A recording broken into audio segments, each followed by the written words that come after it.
Vamos a abrir nuestras Biblias en Juan, el libro de Juan, capítulo 1, del 35 al 51. Dice la palabra de nuestro Dios: el siguiente día, otra vez estaba Juan y dos de sus discípulos, y mirando a Jesús que andaba por allí, dijo: He aquí el Cordero de Dios. Le oyeron hablar los dos discípulos y siguieron a Jesús. Y volviéndose Jesús y viendo que le seguían, les dijo: ¿Qué buscáis?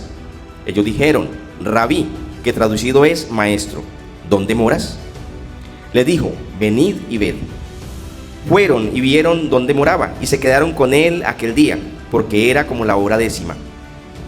Andrés, hermano de Simón Pedro, era uno de los dos que habían oído a Juan y habían seguido a Jesús.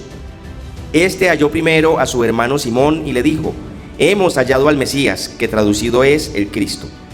Y le trajo a Jesús, y mirándole Jesús dijo: tú eres Simón, hijo de Jonás, tú serás llamado Cefas, que quiere decir Pedro. El siguiente día quiso Jesús ir a Galilea, y halló a Felipe, y le dijo: sígueme. Y Felipe era de Betsaida, la ciudad de Andrés y Pedro. Felipe halló a Natanael y le dijo: hemos hallado a aquel de quien escribió Moisés en la ley, así como los profetas, a Jesús, el hijo de José, de Nazaret. Natanael le dijo: ¿de Nazaret puede salir algo bueno? Le dijo Felipe: ven y ve. Cuando Jesús vio a Natanael que se le acercaba, dijo de él: he aquí a un verdadero israelita en quien no hay engaño. Le dijo Natanael: ¿de dónde me conoces? Respondió Jesús y le dijo: antes que Felipe te llamara, cuando estabas debajo de la higuera, te vi. Respondió Natanael y le dijo: Rabí, tú eres el Hijo de Dios, tú eres el Rey de Israel. Respondió Jesús y le dijo: porque te dije te vi, debajo de la higuera crees, cosas mayores que estas verás. Y le dijo: de cierto os digo, de aquí en adelante verás el cielo abierto y a los ángeles de Dios que suben y descienden sobre el Hijo del Hombre. Amén. El apóstol Juan nos está entregando una profunda verdad acerca de Dios.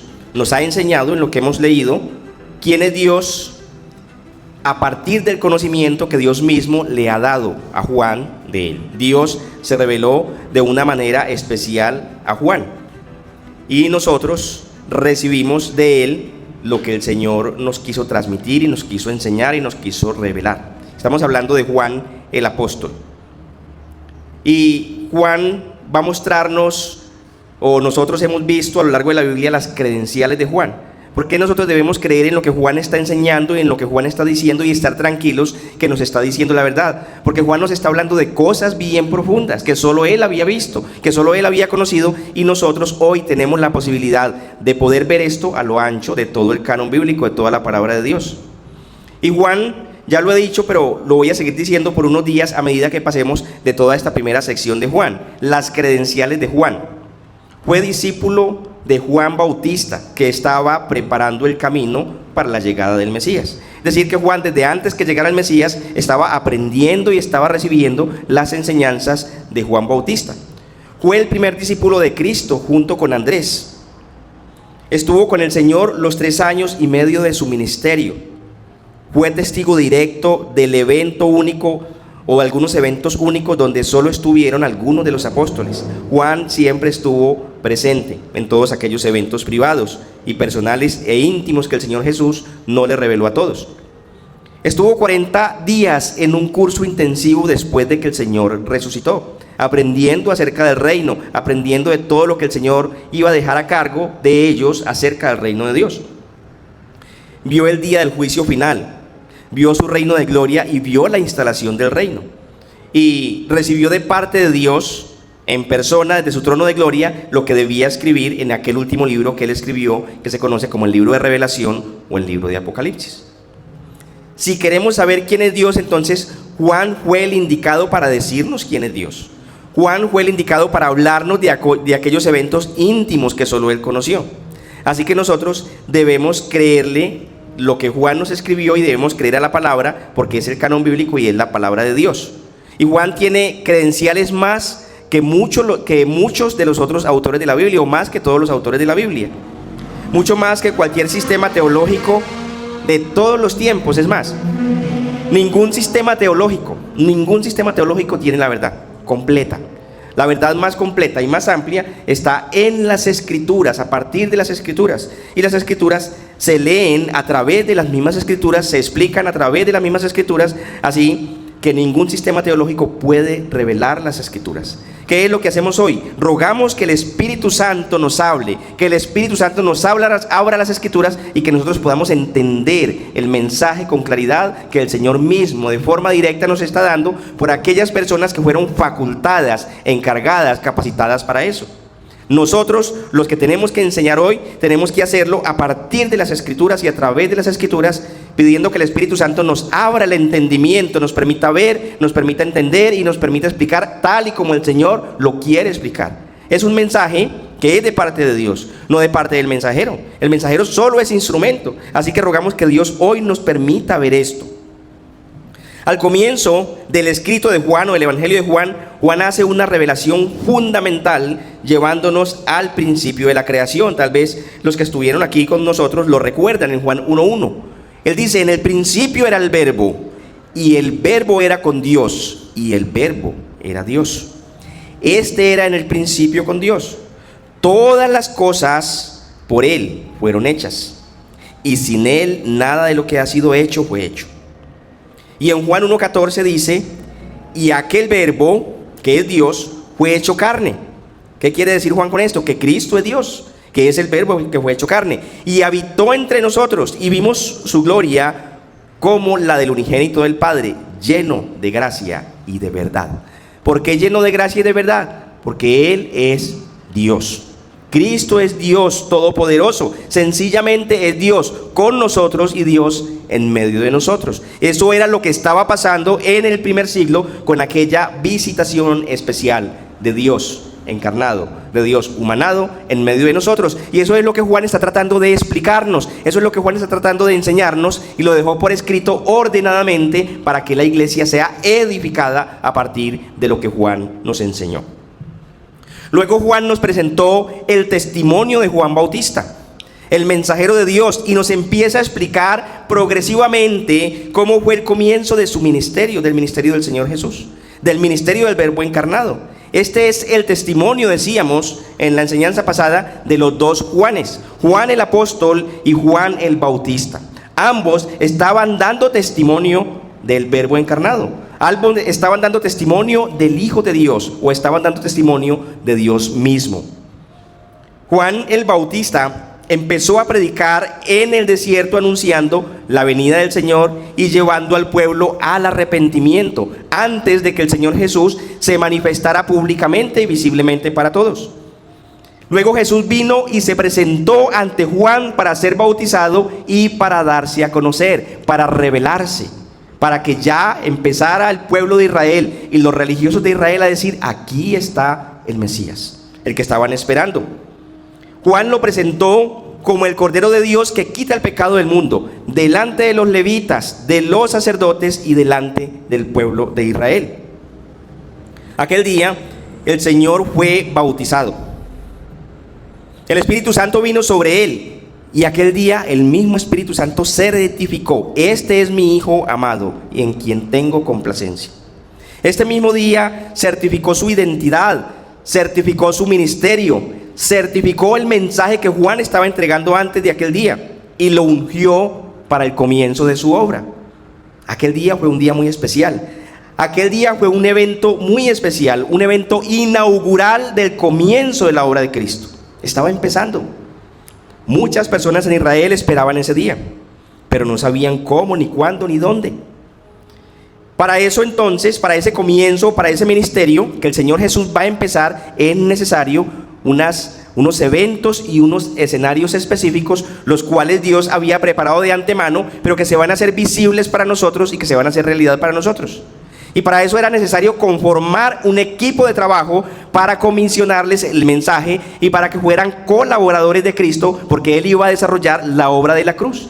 Y Él necesitaba un equipo de trabajo que andara con Él, que estuviera con Él, que le acompañara a Él, pero también que a partir de ahí que fueran preparados y capacitados para enviarlos luego a ellos a hacer la labor que Dios les iba a encomendar.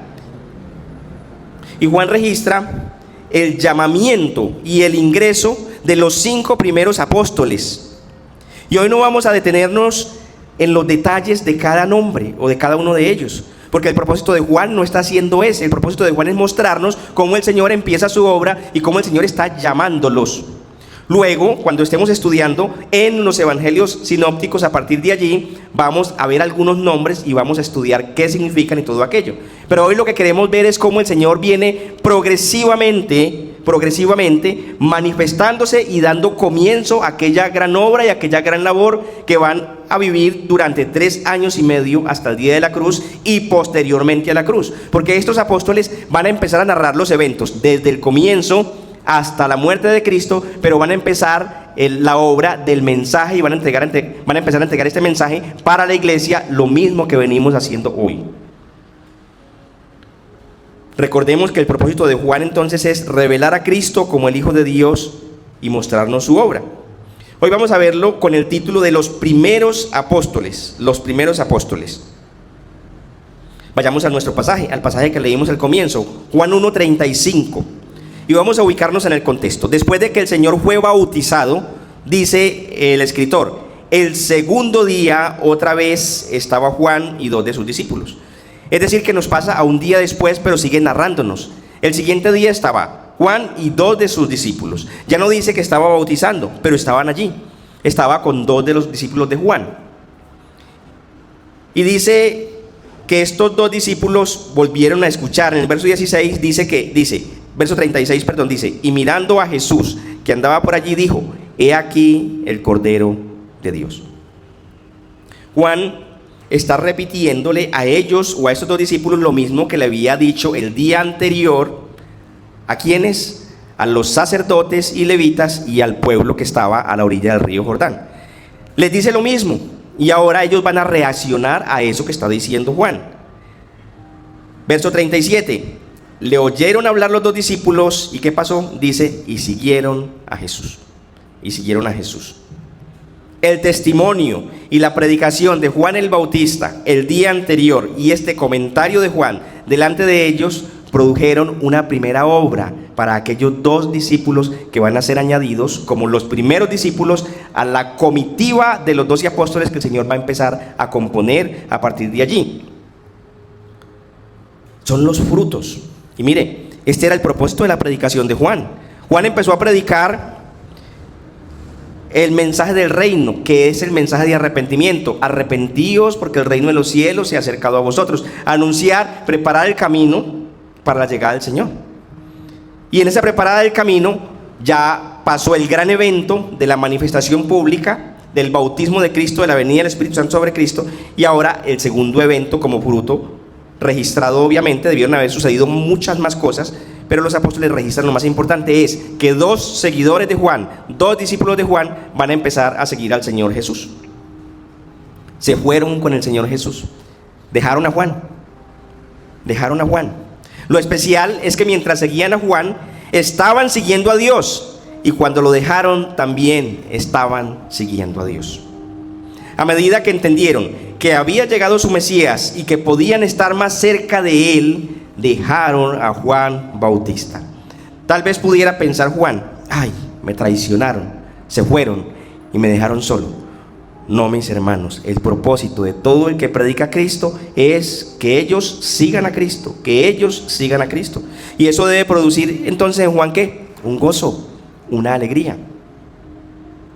Hoy día también podríamos aplicar esto que está pasando con estos 2 discípulos de Juan a nuestras vidas.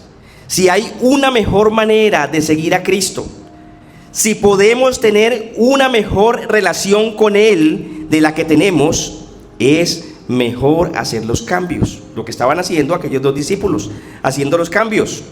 Hermanos, para aplicar esta partecita en la vida práctica del creyente, no está mal dejar una buena iglesia local para otra mejor. No está mal irse de una porque entendemos que en la otra hay un mejor alimento, hay una mejor exposición de la palabra y más apegada a las escrituras. No está mal.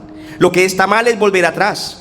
Lo que está mal es salir de donde estamos y regresar a una iglesia con características inferiores. Lo que está mal es dejar de seguir a Cristo. Lo que está mal es irse para la casa y no volver a congregarse. Para un cristiano eso sí está mal. Pero en el caso de estos apóstoles que dejaron a Juan para seguir a Cristo estaba bien. Y cuando un hermano tiene que huir de alguna iglesia por alguna razón que esté relacionada con la palabra de Dios, pero va a otra iglesia, entonces continúa siguiendo a Cristo. Hay que tener en mente, hermanos, que somos propiedad de Dios y no de nadie. Estos dos apóstoles habían entendido esto, que le pertenecían a Cristo y que iban a seguir a Cristo por encima de Juan y por encima de ellos mismos, porque tal vez amaban a Juan y tal vez querían quedarse con Juan, pero dijeron no, pero es que ya vino el Mesías. Lo sentimos, Juan, pero ya vino el Mesías y tenemos la posibilidad de estar cerca de él. Verso 38. Y volviéndose Jesús y viendo que le seguían, le dijo: ¿qué buscáis? Ellos le dijeron: Rabí, que traducido es maestro, ¿dónde moras? Una tímida conversación, rompiendo el hielo con el creador del universo. Les dijo: venid y ved. Fueron y vieron dónde moraba y se quedaron con él aquel día, porque era como la hora 10:00. Una invitación del Verbo hecho carne a su casa. Una invitación de Dios: vengan y vean dónde moro. Una invitación del Cordero de Dios que quita el pecado del mundo. Qué gran privilegio. Una invitación del Hijo de Dios. Y es que, hermanos, el Señor Jesús no pasó por allí aquel día al frente de Juan el Bautista y de sus 2 discípulos por casualidad, o porque voy a salir a dar una vuelta y a ver el paisaje. No, mis hermanos, el Señor siempre tiene todo planeado. Él es Dios y Él conoce todos los eventos. Él tenía planeado, porque aquellos 2 serían de sus apóstoles, y no fue una coincidencia. Ni fue una coincidencia que Juan Bautista estuviera allí aquel día con aquellos 2 discípulos. Ambas escenas son escenas planeadas por el mismo Dios anticipadamente. Así como tú, mi hermano y mi amigo, estás aquí hoy, no por casualidad, sino por la gracia de Dios y por el llamamiento de Dios. El Dios de la creación te ha convocado porque Él está haciendo una obra especial y diferente en cada uno de nosotros, de acuerdo a su propósito. No de acuerdo al nuestro, sino de acuerdo al propósito. Él ha creado el escenario adecuado para que tú vengas aquí hoy. Él ha creado y ha dispuesto el escenario, cualquiera que haya sido, para cada uno, para que estemos aquí hoy. Porque Él está haciendo una obra en cada uno de nosotros de forma personal, de forma individual. Dios hoy quiere hablarte al corazón. Entonces, volviendo al texto, una tímida conversación que se debió haber convertido en la mejor que aquellos 2 hombres habían tenido en toda su vida. ¿Quién tiene el privilegio de conversar cara a cara con el Verbo encarnado? Cara a cara con el Hijo de Dios, cara a cara con Dios mismo, sentado tal vez en una roca que Él mismo hizo, sentados tal vez en un banco de madera hecha por Él. Es diferente. No era conversar con una persona, era conversar con Dios. No podemos imaginarnos, mis hermanos, que habló el Señor con ellos aquella noche, porque Juan no lo escribió, pero Juan lo sabía, porque él era uno de esos 2 discípulos. Juan era uno de esos 2 discípulos, como lo veremos enseguida, pero Juan no lo registró. Probablemente fue muy personal, probablemente los expuso, probablemente los confrontó, o probablemente simplemente les habló al corazón y los venció totalmente. Porque cuando hablamos con Dios, Él no nos habla al oído, Él nos habla al corazón. Cuando Él habla, Él trata con lo que estamos pensando, con lo que estamos viviendo, con lo que estamos haciendo bien y con lo que estamos haciendo mal.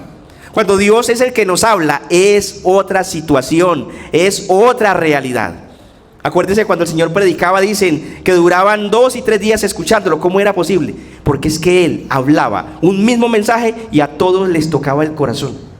Hermanos, no registró Juan que hablaron aquel día, porque dice que se quedaron con Él, porque era como la hora 10:00, que se quedaron aquel día con el Señor Jesús, los 2 discípulos de Juan. Dice el verso 40, Andrés, hermano de Simón Pedro, era uno de los que habían oído a Juan y habían seguido a Jesús. Aquí Juan identifica o revela el primer nombre del primero de los apóstoles, pero en realidad eran 2. Pero Juan omite el nombre del segundo discípulo. Y podríamos deducir que lo hizo a propósito. Juan, con todo lo que había aprendido y había visto, él no quiso ser protagonista. El protagonismo se lo dejó al Señor. Y como él era quien estaba escribiendo el libro, él dijo, no, yo no.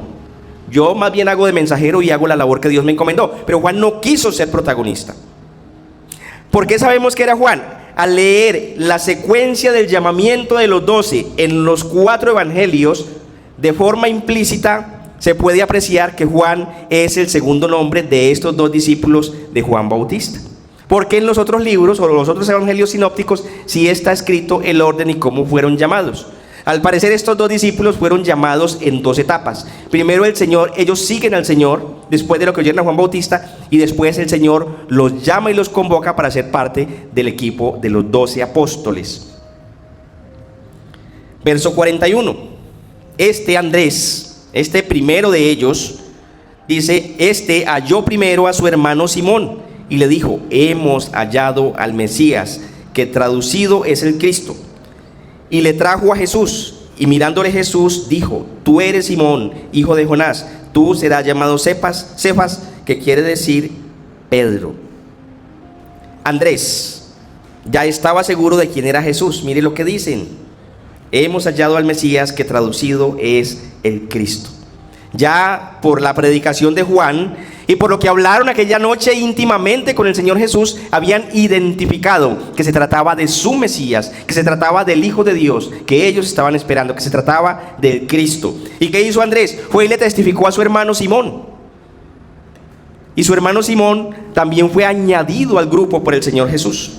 El Señor le dice, el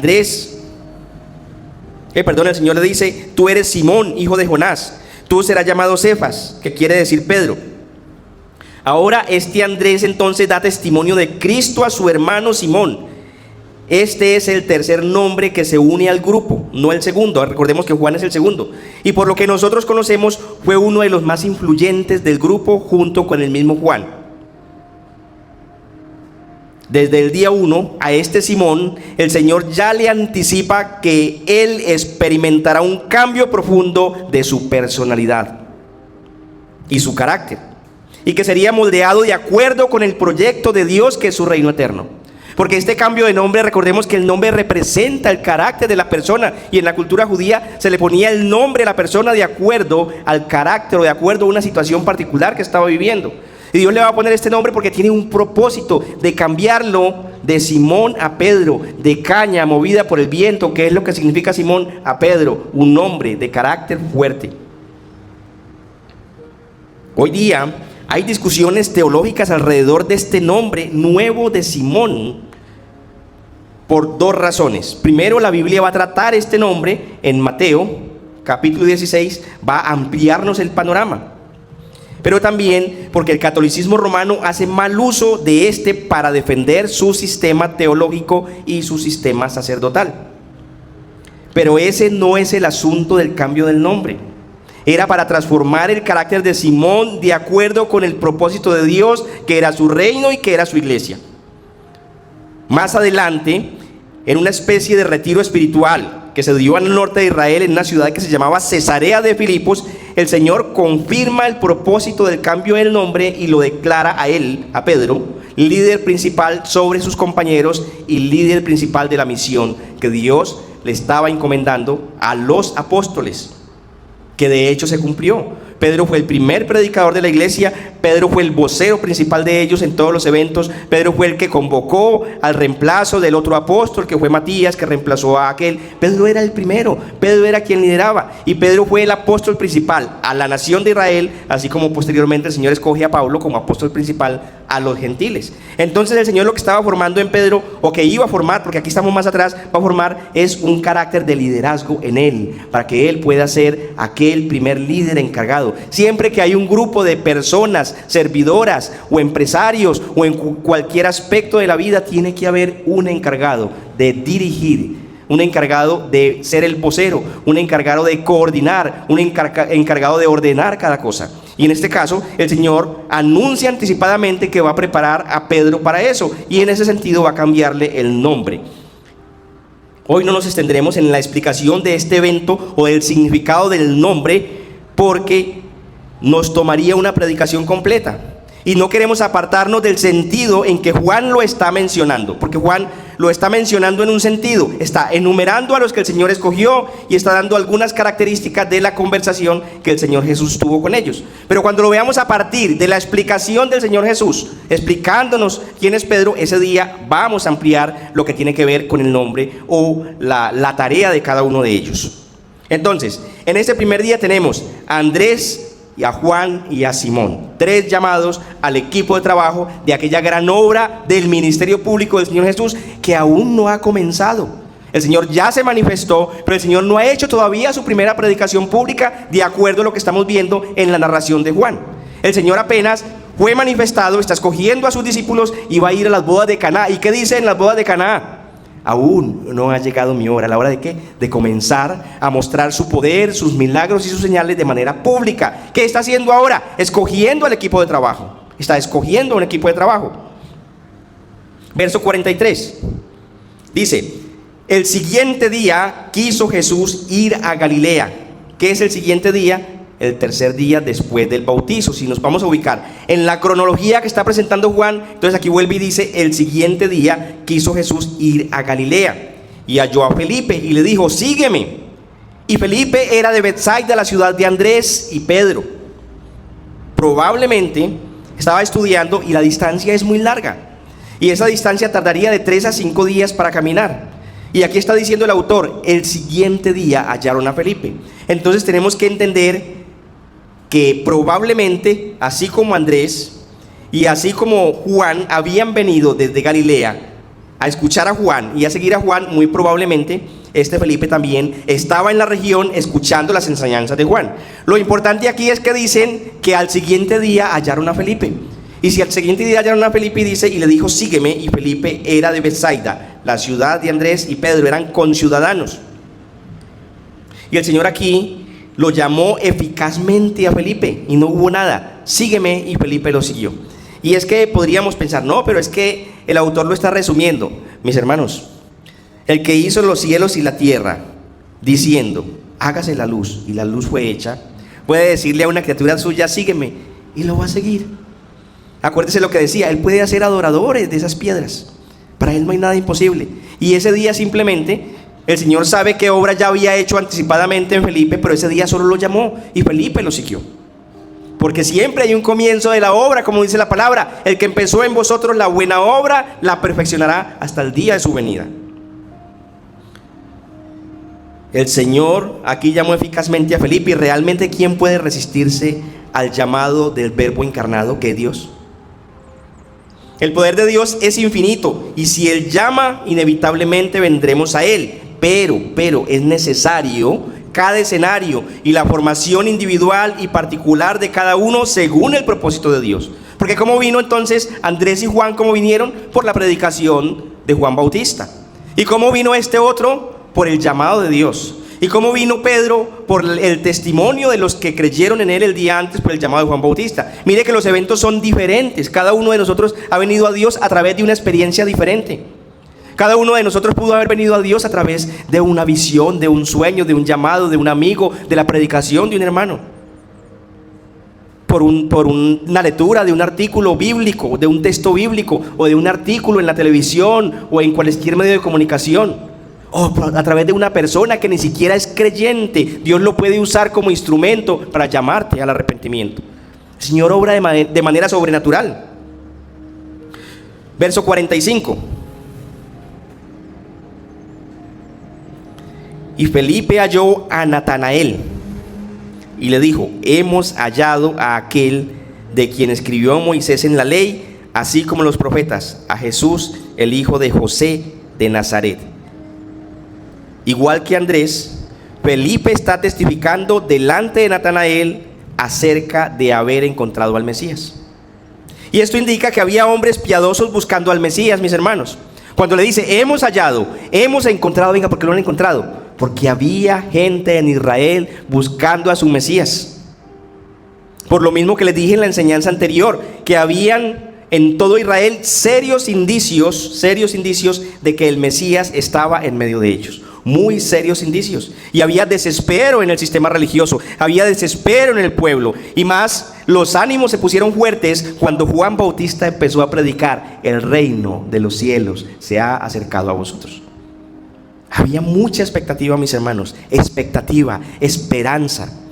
Como le decía, en el ambiente podía verse, sentirse y tocarse. Y cómo no iba a verse, sentirse y a tocarse si el creador de los cielos y la tierra estaba caminando en su tierra, en medio de los hombres. Tenía que verse y tenía que sentirse. Algo grande, algo especial, algo poderosísimo estaba sucediendo en la tierra en aquel tiempo del siglo I. Solo para que lo recordemos, la visita de los reyes de Oriente hacía 30 años habían dejado un registro histórico para ellos. Esta visita de ellos causó la muerte de los niños a través de Herodes, porque Herodes tenía celos porque le dijeron que había nacido el rey de los judíos y que ellos habían visto su estrella. Y esta muerte de estos niños generó un escándalo público en todo el reino. Y todos supieron por qué. Es decir, que esto generaba unas expectativas, que estaba naciendo y que estaba chiquito. Luego, cuando él nace, habían testigos. El Señor quiso dejar testigos. Los pastores de aquella vigilia, en aquella madrugada, cuando Jesús nace en Belén, vieron descender de los cielos las cortes celestiales que cantaban y adoraban a Dios, y diciendo: bendito el que viene en el nombre de Dios.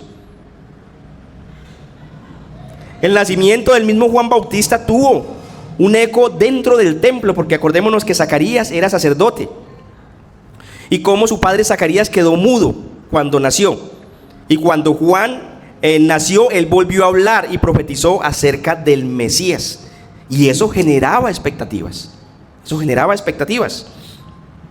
Cuando el niño de 12 años discutiendo con los doctores de la ley en el templo, cuando en aquella época un niño de 12 años, donde no habían colegios como hoy, sabía acerca de la ley? Y si un niño de 12 años sabía acerca de la ley y discutía con los doctores de la ley, era porque sabía leer y sabía escribir, y sabía y conocía la ley.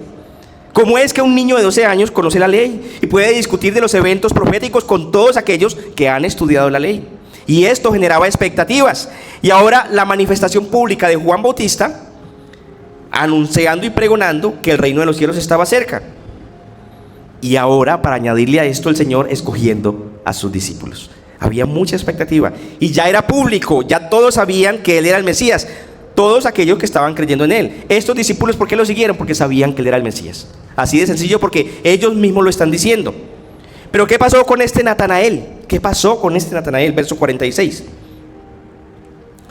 Natanael le dijo a Felipe, recuerden que Felipe fue el que halla a Natanael y le dice que hemos hallado al Mesías. Natanael le dijo: ¿de Nazaret puede salir algo bueno? Ese Natanael no pudo creer. Él sí no. A mí con ese cuentecito no. De Nazaret yo no puedo creer eso. ¿Qué le dice Felipe? Ven y ve. Él primero cuestiona. Él primero batalla en su mente. Él no puede creer de una vez. Hay una barrera mental y hay una barrera en su corazón que le impide creer. Y Felipe le planteó un desafío a ese corazón desconfiado y le dice: ven y ve. Es decir, venga y véalo usted mismo con sus propios ojos. ¿No me quieres creer? Venga. Y lo invita. Dice el verso 47: cuando Jesús vio a Natanael que se le acercaba, dijo de él: he aquí un verdadero israelita en quien no hay engaño. ¿Cómo así? Este que duda, este que no cree, este que cuestiona, ¿es un verdadero israelita en el que no hay engaño? ¿A qué se estaba refiriendo el Señor? Él no estaba diciendo que él era un verdadero israelita porque él era bueno. Al contrario. Primero, ¿quién podría describir a un hombre sino su creador? Dios. Y Cristo es Dios. Y él está diciendo: he aquí un verdadero israelita en quien no hay engaño. ¿Por qué? Porque Jesús lo conoce. Pero esta frase en primera instancia no era para nosotros, sino para él mismo, porque el Señor estaba teniendo una conversación con él y la frase era para él, para confrontar el corazón de él. El Señor está sosteniendo una conversación con un hombre desconfiado y un hombre que está un poco endurecido. Y el Señor está desnudando ese corazón de ese hombre que no puede creer lo que le están diciendo y tal vez no podía creer lo que estaba oyendo ni lo que estaba viendo. Y estas palabras podrían ser halagadoras, pero en realidad son confrontadoras. ¿Por qué confrontadoras? Porque cuando el Señor dice un verdadero israelita, sabemos quién era Israel. La Biblia, ¿qué dice de Israel? Un pueblo de dura cerviz, un pueblo rebelde y contradictor, y un pueblo de duro entendimiento. Eso es un verdadero israelita. Y eso era lo que estaba diciendo el Señor de él. Este es un verdadero israelita. Él ni come cuento ni cree a primera. Él está endurecido hasta ese momento. ¿Qué es lo que pasa? Que cuando Dios es quien hace una obra en nosotros, cuando el que está hablando es Dios, entonces la escena cambia. Porque el Señor confronta precisamente aquello que tiene que confrontar dentro de cada uno de nosotros. Un verdadero israelita es aquel que ha prevalecido después de haber luchado con Dios y con los hombres. Porque eso es lo que significa Israel, aquel que lucha con Dios y con los hombres, pero prevalece. A pesar de la dureza de Natanael, a pesar de la incredulidad de Natanael, él va a terminar creyendo. Y por eso es que él es un verdadero israelita. Porque aquellos que creen siendo israelitas son los verdaderos israelitas. ¿Por qué sabemos eso? Por el registro que va a dejar Juan más adelante en Romanos 9 del 6 al 8. Allá sabemos que hay verdaderos israelitas y que hay falsos israelitas dentro de Israel. Romanos 9 del 6 al 8 dice: no que la palabra de Dios haya fallado, porque no todos los que descienden de Israel son israelitas. Ni por ser descendientes de Abraham son todos hijos, sino en Isaac te será llamada descendencia. Esto es, no los que son hijos según la carne son los hijos de Dios, sino los que son hijos según la promesa son contados como descendientes. Este Natanael es hijo de la promesa. Y por eso el Señor le dice de él, porque el Señor lo conoce, él es un verdadero israelita. Aunque parezca que no va a creer, aunque esté endurecido, es un hombre que espera al Mesías y que hoy me voy a revelar a él. Y mire lo que le dice el Señor.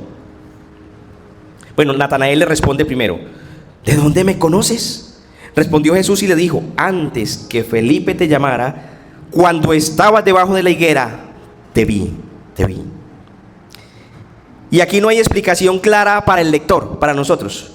Pero sin duda Natanael y el Señor sabían de qué estaban hablando. Era un lenguaje íntimo entre Dios y Natanael. Ellos sabían de qué estaban hablando. Porque esta frase cambió por completo al Natanael prevenido y desconfiado en un Natanael que cree. Miren la diferencia. Y es porque Dios habla al corazón. Natanael estaba viendo algo debajo de aquella higuera o meditando en algo que solo él sabía y solo Dios lo sabía. Y cuando Dios le descubre eso y cuando Jesús le descubre eso, Natanael no tuvo más remedio que decir: wow, me descubriste. Ya dejo de ser endurecido, ya dejo de ser incrédulo, ya dejo de presentar objeciones, ya no más. Porque los judíos o los verdaderos israelitas, los creyentes y los incrédulos esperaban al Mesías, porque era una promesa y ellos la veían o de una forma política o de una forma espiritual, pero todos esperaban al Mesías. Los fariseos que lo mataron lo esperaban también. Un hombre que no podía creer ahora identifica claramente al Hijo de Dios y al Rey de Israel. Rabí, tú eres el Hijo de Dios, tú eres el Rey de Israel. ¿Ven cómo Dios hace una obra diferente con cada uno de los que llama? Y ven cómo Dios está trayendo para este equipo diferente tipo de carácter de hombres para formar un equipo funcional para la obra del reino. Dios va a usar la personalidad de cada uno, así como Dios usa la personalidad de cada uno de nosotros. Todos nosotros tenemos una personalidad diferente. Y si aquí se para otro a enseñar, va a enseñar desde su personalidad lo que entiende de la Biblia, y nosotros vamos a ser edificados. Todos estos hombres tenían personalidades diferentes. Un hombre que no podía creer, ahora cree y ve y entiende, porque fue transformado por Dios. Verso 50. Esta conversación fue la más intensa de las que presenta el apóstol Juan en el llamamiento de sus apóstoles. Respondió Jesús y le dijo: porque te dije, te vi debajo de la higuera, ¿crees? Y si yo no te hubiera dicho eso, porque te vi debajo de la higuera, ¿crees? Cosas mayores que estas verás. ¿Qué quiere decir el Señor? Este Natanael probablemente estaba viendo algo debajo de aquella higuera y probablemente estaba clamándole a Dios por la venida de su Mesías. Probablemente estaba recordando un texto que el Señor le va a citar enseguida del Antiguo Testamento que pasó con Jacob, el patriarca. Y probablemente este Natanael o estaba viendo o estaba soñando lo mismo que estaba soñando Jacob aquel día, aquella noche, con su cabeza en aquellas dos piedras en Betel. Porque el Señor finalmente le va a cerrar con eso. Probablemente él venía con esa inquietud y el Señor le dice: cuando estabas debajo de la higuera, te vi. ¿Por qué te vio? Porque ¿qué había debajo del sueño, de la visión que estaba viendo Jacob? En la parte, ya vamos a leerlo. Pero ¿qué había? Estaba viendo a Dios.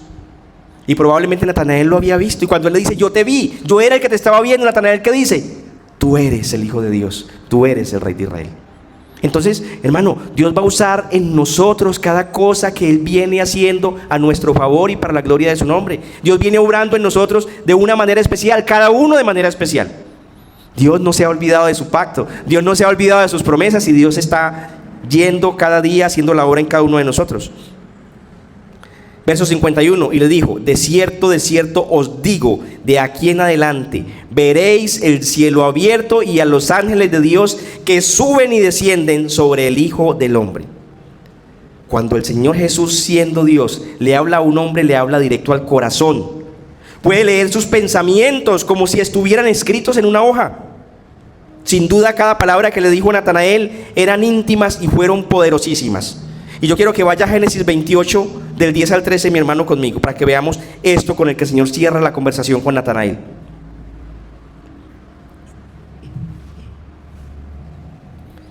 Dice el verso 10: salió pues Jacob de Beerseba y fue a Aram, y llegó a cierto lugar y durmió allí, porque ya el sol se había puesto, y tomó de las piedras de aquel paraje y puso a su cabecera, y se acostó en aquel lugar. Y soñó, y he aquí una escalera que estaba apoyada en tierra, y su extremo tocaba el cielo. Y he aquí ángeles de Dios que subían y descendían por ella. Y he aquí Jehová estaba en lo alto de ella, el cual dijo: yo soy Jehová, el Dios de Abraham tu padre, el Dios de Isaac. La tierra en que estás acostado te la daré a ti y a tu descendencia. Esta es parte de la visión, es más larga, pero esto es lo que yo quiero mostrarles. ¿Qué le dice Natanael? De cierto te digo que de aquí en adelante veréis el cielo abierto y los ángeles de Dios que suben y descienden sobre el Hijo del Hombre. Ahora, ¿a dónde estaba? ¿Quién es el Hijo del Hombre? Es Jehová. ¿Quién es? Él es Dios, Él es el Verbo encarnado. ¿Y quién es el que estaba en la parte encima de la escalera cuando vio la visión Jacob?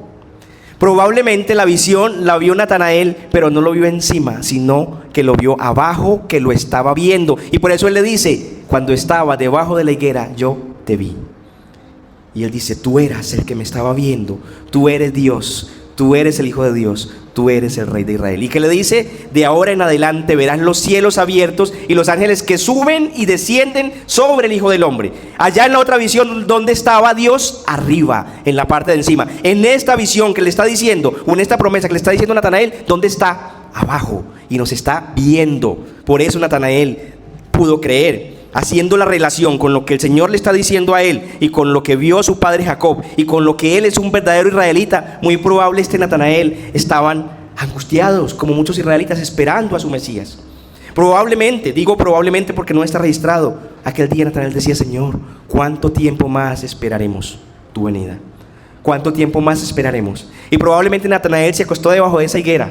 Y digo probablemente porque estamos entrando en una escena que no está completa, y que Dios nos ayude a que lo que digamos sea en consecuencia con lo que está escrito.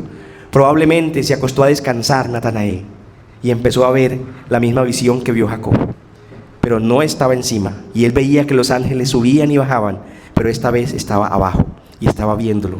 Dios nos ve, Dios ve lo que hacemos, Dios oye nuestras oraciones, Dios escucha nuestras oraciones. Y mis hermanos, no se le haga extraño que un día ores a Dios y Dios no te responda, pero en 3, en 4 o en 5 días Dios te hable por medio de alguien y te responda precisamente esa pregunta que le estabas haciendo. Y nosotros decimos: Señor, gracias, aunque el que esté hablando no sepa de qué nos está hablando. Así obra el Señor. Así obra el Señor. ¿Y qué es lo que está haciendo el Señor? Formando en estos hombres a un equipo especial, un equipo de personas preparadas por Dios mismo. Estos hombres en sí mismos no son especiales, pero por la obra que Dios hizo en ellos son especiales, mis hermanos. Aquellos que vieron, palparon, oyeron y contemplaron la presencia del Dios encarnado eran hombres especiales, porque ellos van a testificar, y van a testificar no lo que entendieron del Antiguo Testamento. No van a testificar aquello que oyeron a predicar a los teólogos, a los fariseos y a los saduceos. No, aquellos hombres van a testificar de aquello que vieron, oyeron y palparon. Ellos van a contarnos a nosotros toda esa verdad, y es desde esa perspectiva que Juan está hablándonos, y es desde esa perspectiva que Juan está escribiendo el libro.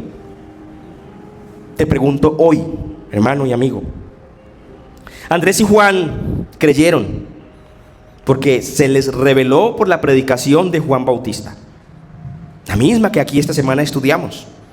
Tal vez algunos de ustedes crean o crezcan por la predicación de Juan Bautista.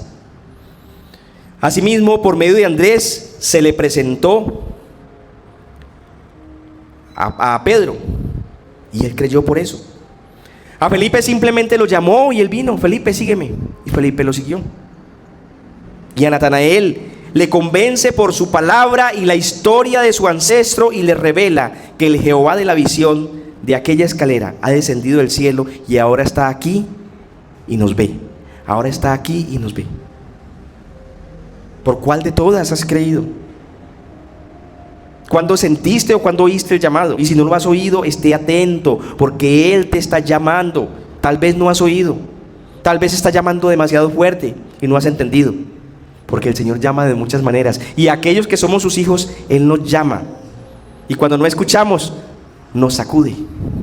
Y hay veces cuando nos sacude, nos asustamos, y hay veces cuando nos sacude es más doloroso.